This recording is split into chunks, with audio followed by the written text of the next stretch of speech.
Salut les replayers, on se retrouve pour une nouvelle vidéo. Match très rythmé entre Manchester United et Chelsea. C'est United qui gagne 2 buts à 1, doublé de McTominay, McTominay, incroyable. Voilà, on va débriefer ça, t'es chaud? toujours chaud, mec, toujours chaud. Allez, c'est parti.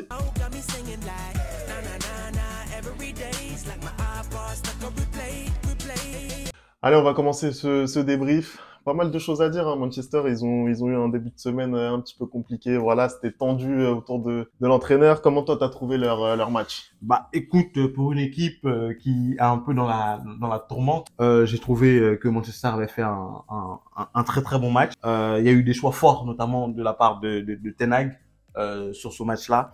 Je sais pas si c'est en préparation des échéances très graves qui arrivent pour le club ou si tout simplement c'est parce qu'il n'a pas trop aimé ce qu'il a vu ce week-end, notamment avec Rashford qui s'est retrouvé sur le banc, la titularisation de Amrabat aussi au milieu de terrain. On retrouve cette équipe en 4-2-3-1 beaucoup plus joueuse, qui vraiment est rentrée dans le match avec l'idée de s'imposer. Ouais, Et clairement. c'est quelque chose qu'on n'a pas vu chez Manchester depuis un bon bout de temps. Et ils ont posé très vite des problèmes et des soucis à Chelsea, qui a un peu subi cette pression qu'a mis Manchester United. Ils ont énormément subi, hein. Vraiment, ce début de match de Manchester United, vraiment incroyable au niveau de l'intensité qu'ils ont mis, au niveau du pressing. Vraiment, ils ont été très présents lors de cette première période. Je crois qu'ils terminent avec 18 frappes, dont 7 cadrées sur cette première période. C'est dire vraiment la pression, le danger qu'ils ont mis sur la cage de Sanchez. Donc vraiment, ça a été un Manchester United au four et au moulin. Ils ont fait voir de toutes les couleurs à cette équipe de Chelsea.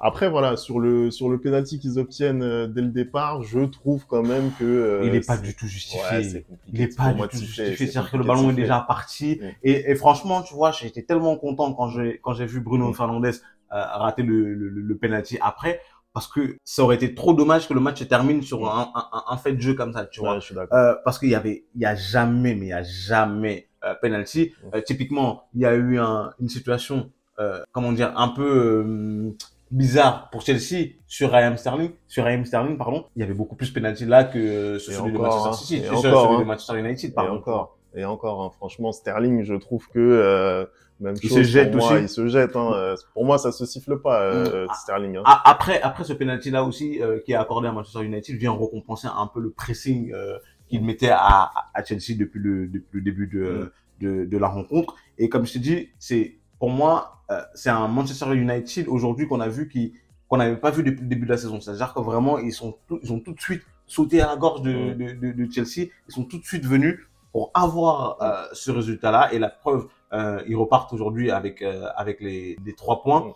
Mm. Le but qui marque, on ne peut pas vraiment dire que c'est contre le cours du jeu. Au contraire, ça résulte d'une bonne domination de leur part. Ouais, clairement. À l'inverse, par contre, Chelsea, le but qui marque, eux, moi j'ai envie de dire c'est un peu contre le cours du jeu, mais bon, c'est aussi un peu ça correspond aussi au moment où ils commençaient à relever la tête. C'est ce que Tu j'allais vois. dire. C'est ce que j'allais dire. Autant tu l'as dit, effectivement, le but de McTominay, il arrive vraiment dans une phase, dans un moment où Manchester United vraiment mérite d'ouvrir le score. Une récupération haute. Je crois que c'est Amrabat qui récupère le ballon. C'est Et ça. tout de suite, on se projette. Et en une, deux, trois passes, on arrive à aller très vite au but. Et c'est McTominay qui termine de belle manière en plus, je Ouais. trouve. Et qui cette saison vraiment arrive à être de plus en plus C'est décisif. ce que j'avais mis aussi dans mes notes. Vraiment, déjà, il fait un excellent match. Il est récompensé par ce doublé-là. Il est au bon endroit où il faut être. Il met de plus en plus de buts avec Manchester United cette saison. Moi, j'ai envie de revenir sur le premier but et j'ai envie de revenir sur un joueur en particulier et qui, pour le coup, j'ai trouvé, moi, qu'il y avait eu des choix forts côté Manchester United, mais je trouve qu'il manque de choix forts côté Chelsea. Parce que notamment Nicolas Jackson, je pense que c'est pas la première fois dont on parle Il de veut pas le lui. lâcher. Non, c'est pas la première fois dont on parle de lui sur cette chaîne-là. Et je trouve que il n'est pas bon, dans cette équipe de Chelsea depuis le début de la saison. Je pense que vraiment quand Christopher va revenir, ça va leur faire le plus grand bien. Et j'en parlais avec un ami ce matin sur Twitter. Même un Broya pour moi mériterait d'être titulaire. Le premier but que Manchester United mais je sais pas si tu te souviens, d'une perte de balle de Nicolas Jackson, tu vois. C'est vrai, hein, c'est vrai. Moi, je suis assez d'accord sur le fait que, voilà, Jackson, on va l'attendre dans cette équipe de Chelsea sur sa capacité à conserver le ballon, sur cette capacité à peser sur la défense adverse. Et c'est vrai que à de très très nombreuses reprises, on l'a vu perdre des balles.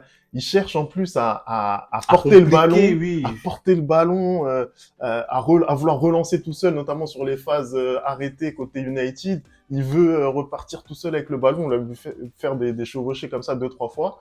C'est inutile en fait, c'est inutile. Il va s'esseler pour aller perdre le ballon. Donc je trouve effectivement que sur sa prestation, voilà, ça fait un moment que c'est un petit peu compliqué, même si il commençait à être décisif sur les derniers matchs, mais c'est vrai que dans la globalité du jeu, c'est un petit peu compliqué, ouais. Et moi j'ai envie de parler aussi, je sais pas, côté Chelsea, toi, qu'est-ce que tu penses des prestations individuelles? Si tu as des prestations individuelles à retenir, moi par exemple typiquement c'est Palmer, c'est lui qui met le but, et c'est depuis le début de la saison, j'ai l'impression que comment dire, il pèse dans cette équipe de Chelsea. Ce soir encore, il le démontre. La défense, je trouve pas forcément qu'elle est au niveau encore ce soir. Un Dizazi, voilà. En fait, j'ai du mal avec la défense centrale de Chelsea depuis le début de la saison. Moi personnellement, autant Dizazi, je suis assez d'accord avec toi, je l'ai trouvé assez moyen sur ce match. Autant Thiago Silva, moi j'ai trouvé en première période, il tenait quand même plutôt la baraque côté Chelsea. Pour moi, c'est le seul qui sort un petit peu la tête de l'eau.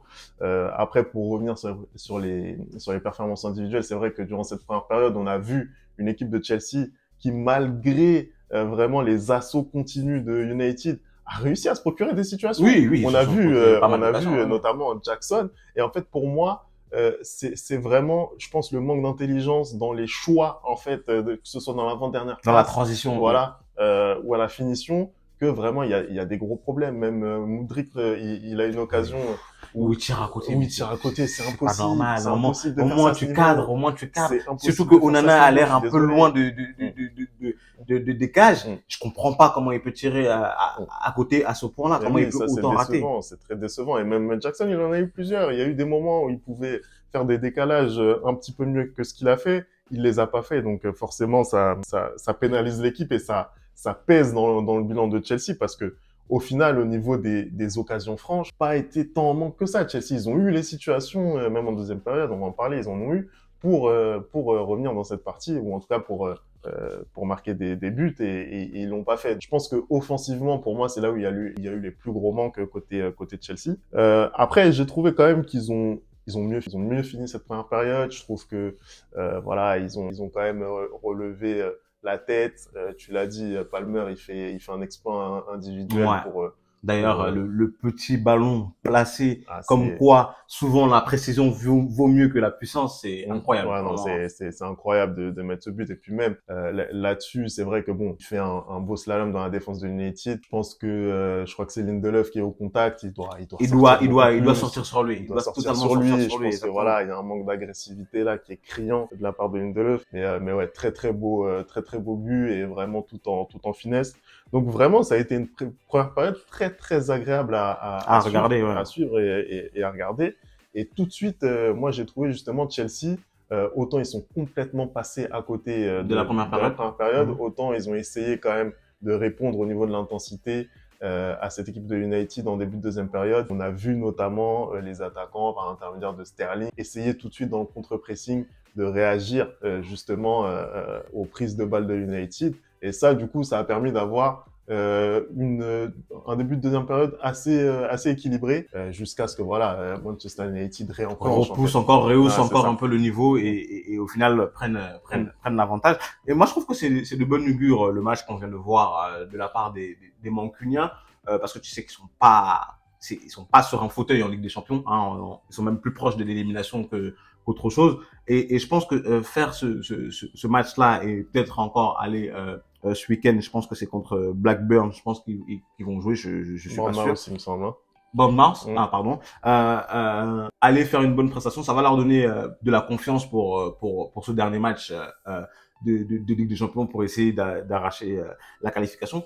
Par contre, à l'inverse de Chelsea, qui avait un mois assez compliqué, qui ont réussi notamment à s'imposer, à faire match nul, pardon, à City et à s'imposer à Tottenham. Et ils ont perdu à Newcastle et finalement là, ils perdent à Manchester United.